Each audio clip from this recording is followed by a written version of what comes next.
Bismillahirrahmanirrahim. Assalamualaikum warahmatullahi wabarakatuh.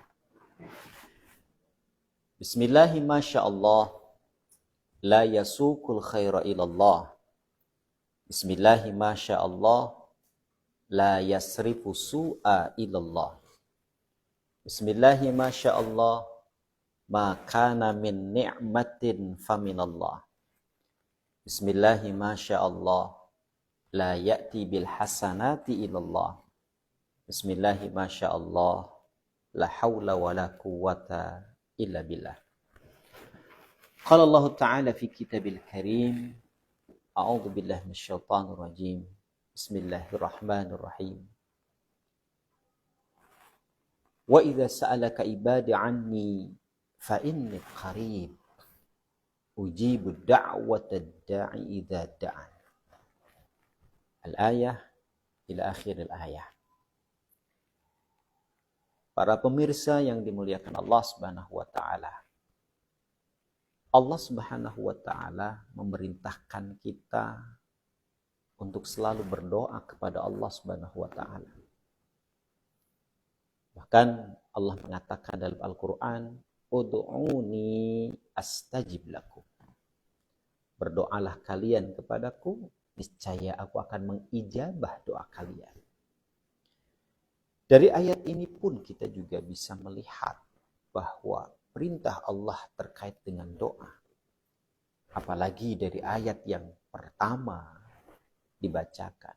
Ketika seorang hambaku bertanya kepadaku, maka tentang Allah Subhanahu wa taala, maka katakanlah Allah itu dekat. Bahkan Allah katakan di situ, ujibu da'wata da'i idza da'a. Allah akan mengijabah doa setiap orang yang berdoa, yang meminta kepada Allah Subhanahu wa taala. Oleh karena itu kita yakin bahwa setiap apa yang kita panjatkan kepada Allah pasti dikabul oleh Allah Subhanahu wa taala.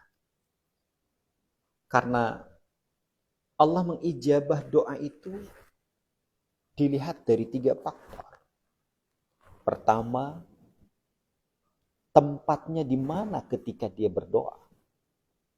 Yang kedua, waktunya kapan ketika dia berdoa. Dan yang ketiga, pada saat kondisi apa dia berdoa. Yang pertama, tempat. Seseorang yang berdoa di tempat-tempat tertentu yang sudah ditetapkan. Bahkan hal itu jelas dicontohkan oleh tauladan kita baginda Rasulullah SAW. Maka segala macam permintaannya pasti dikabul oleh Allah Subhanahu wa taala. Pertama, tempat yaitu adalah di multazam. Mana itu multazam? Antara Hajar Aswad dengan pintu Ka'bah ini adalah multazam. Siapapun orang yang berdoa di tempat tersebut atau sejajar dengan multazam, pasti Allah akan mengabulkan doanya. Di mana lagi tempatnya? Di Hijr Ismail. Kita masuk ke dalam Hijr Ismail. Kita meminta di sana kepada Allah setiap permohonan kita. Pasti Allah akan mengabulkan. Di mana lagi tempatnya? Maqam Ibrahim.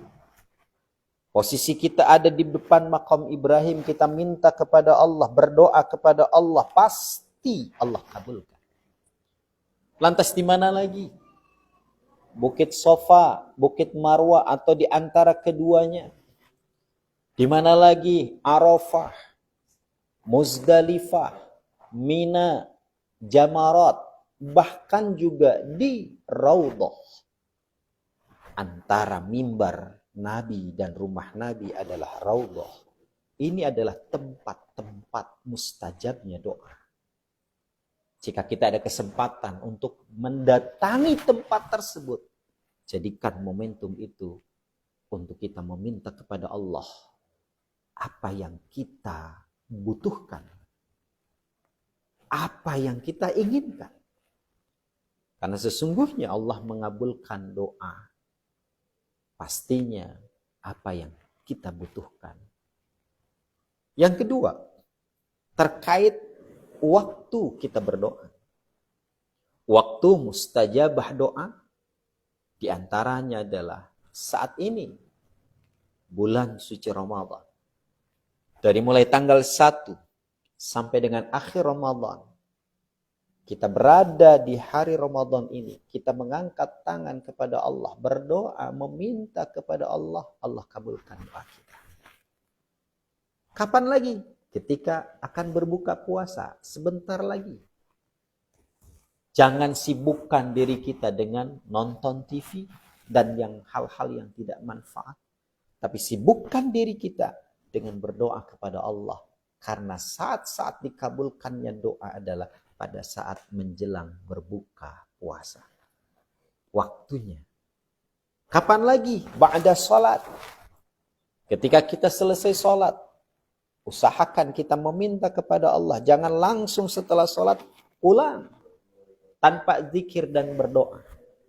Karena sesungguhnya orang-orang yang meminta setelah salat itu adalah bukti orang tersebut merasa optimis setiap yang dia minta pasti dikabulkan oleh Allah. Waktu banyak, sepertiga malam yang terakhir, malam Lailatul Qadar. Ini adalah waktu-waktu mustajabnya untuk berdoa. Yang ketiga, faktor yang ketiga, Allah mengijabah doa kita adalah kondisi. Kapan kondisinya kita berdoa? Seperti hal kondisi ketika turun hujan. Ketika turun hujan kita mengangkat tangan, menengadahkan tangan kita kepada Allah, meminta. Maka Allah akan mengabulkan doa kita pada saat turun hujan. Maka jangan sampai ketika hujan turun kita diam saja, malah bersantai. Tapi jadikan momentum untuk berdoa kepada Allah karena kondisinya turun hujan. Yang kedua, kondisinya adalah ketika ada orang yang dizolimi. Ingat, hati-hati doa orang yang dizolimi. Karena antara dia dengan Allah tidak ada hijab. Ketika dia meminta kepada Allah, dikabul segera oleh Allah doanya. Jangan pernah menzolimi orang. Jadilah orang yang berbuat baik selalu. Hati-hati kepada orang yang dizolimi. Kondisinya karena dia dizolimi. Yang ketiga, kondisi ketika dia sakit. Orang sakit itu mustajab doanya. Namun hal ini terkadang menjadi lupa. Ketika kita menengok saudara kita yang sakit. Baru saja berjumpa. Saudara kita yang sakit ini sudah berkata, sakit Bapak sudah parah. Padahal itu menjadi doa buat dia dan itu dikabulkan. Harusnya ketika berjumpa dengan orang yang menengok, semoga penyakit ini membawa rahmat dan Bapak bisa segera sembuh untuk bisa sholat berjamaah dan mengaji lagi. Dan ini akan menjadi spirit orang yang sakit tersebut. Dan insya Allah doanya langsung dikabul oleh Allah menjadi sehat. Oleh karena itu para jemaah yang dimuliakan Allah Subhanahu wa taala, jangan pernah kita menyepelekan hal-hal yang kecil dalam berdoa. Maka itu perhatikan tadi tempat, waktu, dan kondisi.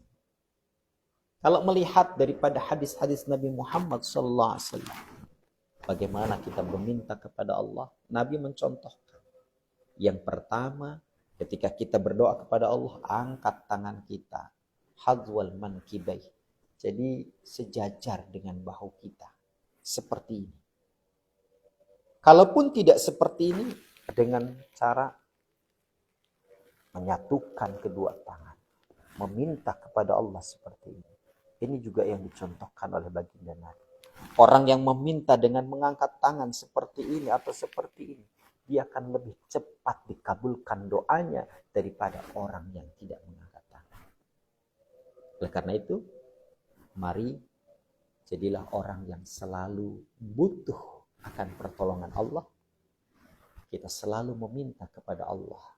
Karena sesungguhnya Allah semakin dipinta, semakin senang.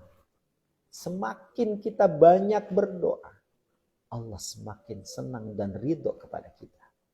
Bahkan Allah tidak suka kepada orang yang tidak mau mengangkat tangan, meminta kepadanya. Sombong dia. Maka Allah tidak suka kepada orang tersebut. Kita semuanya butuh rahmat Allah. Kita butuh ridho Allah. Kita butuh daripada pertolongan Allah Subhanahu wa taala. Semoga Allah ridai kita semua. Allah muwaffiq ila aqwamit thariq wa bil hidayah wa taufiq. Wassalamualaikum warahmatullahi wabarakatuh.